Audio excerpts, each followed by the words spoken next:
The Boston Celtics just pulled off the most commanding series win this NBA playoffs has seen to date, and they have officially emerged as having the second best odds to win the NBA championship this year. It's no question Boston has been the best team in the NBA over the last 3 months, where heading into the playoffs, they won 26 of their final 32 games. It's one thing to have this kind of regular season success to finish off the year, but as the hype started to build up surrounding this team on how good they really were, they ended up drawing the Brooklyn Nets in the first round of the NBA playoffs, a team that was incredibly underseeded because of all the regular season drama they had to endure. This was the last team most of the Eastern Conference wanted to face in the first round, as any time you have to play against a star-studded duo of Kyrie Irving and Kevin Durant, you are most likely going to be in for a hard 7-game series if you can even keep up with that kind of matchup, as they are two of the greatest scorers the NBA has ever seen. Now, I said most likely going to be a tough series for a reason, because with all of the speculation that was generated of this matchup, the Celtics very quickly put the hype of this series to rest, as they ended up sweeping the Brooklyn Nets and put up a defensive masterclass against Kevin Durant in the process. Also, only a small percentage of people who watch my videos are actually subscribed, so if you end up liking this video, consider subscribing. It's free and it helps me out a ton. A lot of people may have predicted that the Celtics were going to win this series, as they've been the best defensive team during the regular season and currently have all of their core pieces coming together exceptionally well, but I don't think anyone would have guessed that this series would have ended the way it did. And the scariest part of it all is the fact that the Boston Celtics are just getting started, and they're only going to get better from here on out. It all starts with the fact that Boston got their anchor back from injury to help them win games 3 and 4 in Robert Williams, and lucky enough for them, because they swept the Nets, this gives the Celtics plenty of extra time off to help Williams get back to his 100% and off of the minutes restriction that he's currently on, so that he and the Celtics are prepared for a potential series that is looking like it's most likely going to be against the Milwaukee Bucks. And with the performance they just displayed against Kevin Durant and the Nets, with Robert Williams coming back, I think the Celtics would wind up beating the Bucks for various reasons, and feel free to debate what you think is going to be the outcome of that series down below in the comments. But I don't think there is a better scorer in the league right now than Kevin Durant, and people will have a biased take against that simply because of his performance against Boston. But if there are those people out there, I think everyone needs to direct more of the attention away from Kevin Durant and Kyrie playing bad and shine that light towards just how good the Celtics played defensively in that series, and they are more than capable to have an even better series coming up against Giannis and the Bucks. Boston held Durant to shoot the second worst field goal percentage he's ever shot in a playoff series in his career, and the second least amount of points per game at just 26.3 on 38.6% shooting, where the only series in his career he's been statistically worse was his first ever playoff appearance on OKC, where they lost to the Lakers in that series, who ended up winning the NBA championship that year in 2010. That's how far back you have to go the last time Kevin Durant played at this level, and obviously his performance in Game 4, dropping 39 points, saved this from being his worst playoff series ever, as he's averaged 29.4 points per game, shooting 47.6% throughout his entire playoff career, which just goes to show you the insane drop that took place in this matchup and just how good Durant usually is in the playoffs. The Celtics perfectly executed their game plan of not allowing Durant to be the one to beat them in this series, throwing multiple bodies at him at all times with all these different types of defensive looks, while Tatum also played him really well one-on-one. And honestly, this was the first time Durant actually looked stunned out there on the court, being incredibly hesitant with his decision-making scoring the ball, which just isn't the way KD usually plays basketball, as he's always been able to get whatever he wanted on the floor, as no one's really ever been able to stop him. And as dominant as Giannis is offensively, I think the Celtics have just as good of a personnel against him, with multiple agile bigs that can guard him closer to the perimeter, while also gaining one of the best rim protectors in the NBA this season in the Time Lord Robert Williams. They will once again smother Giannis every time he touches the ball like they did KD, and they're currently missing Chris Middleton with an injury right now, with no exact timeline on his return return, giving Boston even less to worry about outside of Giannis. As on top of this, Kyrie, in my opinion, is better than the second best player on the Bucks, so the difference in skill is definitely evident between these two opponents in terms of the top end talent on these teams. As hard as it is to guard Giannis, I don't want it to seem like this is going to be an easy job, as he is a two-time MVP and an MVP candidate this year, but you can't tell me it's easier to guard Kevin Durant with his ability to do everything on the floor with the best in the NBA. Giannis, of course, excels at dominating in the paint while shooting below 30% from beyond the arc this season, so for the Celtics, having Al Horford and Robert Williams down low protecting the paint is going to be vital and will be the reasons they win this series, as outside of them, it speaks for itself that Smart, Tatum, and Brown will be able to also lock up whoever they go up against along the perimeter, being that they just shut down Kevin Durant, and outside of game 1 in that series, Kyrie Irving as well. The craziest part of it all is the fact that this group has been so dominant ever since the second half of the year, leading the NBA in both offensive and defensive efficiency in the final 32 regular season games, and 3 of their top guys in Williams, Tatum, and Brown have yet to enter their primes, which means this could just be the beginning of a potential dynasty of domination from the Celtics. Jason Tatum is a budding superstar that is on the verge, if he's not there already in the eyes of most, of becoming a top player in this league, and when I mean top, I mean in the top 5 or top 10, and he's just 24 years old, displaying the utmost amount of confidence on the biggest of stages against some of the best competition in the NBA. There isn't anything he can't do right now, both offensively and defensively, and this has allowed him to average nearly 30 points in this series against the Nets, with 7 assists a game,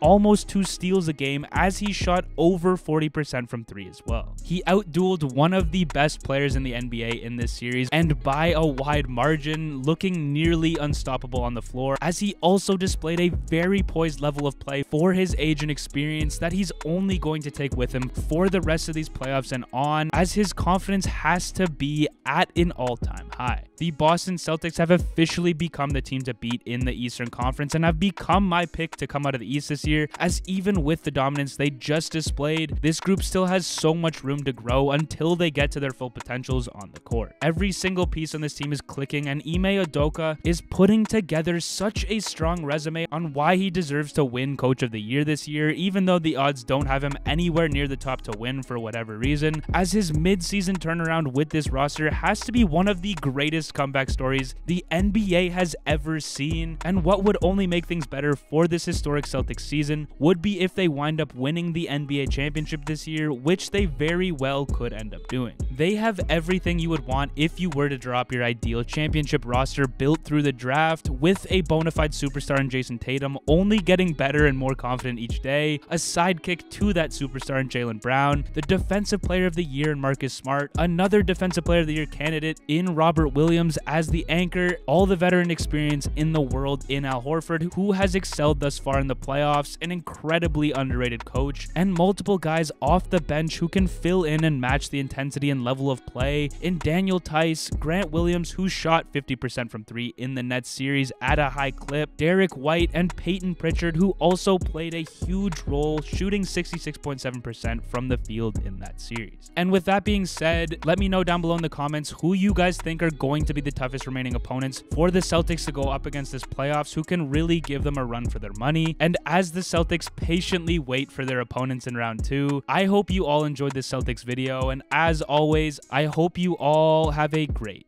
night.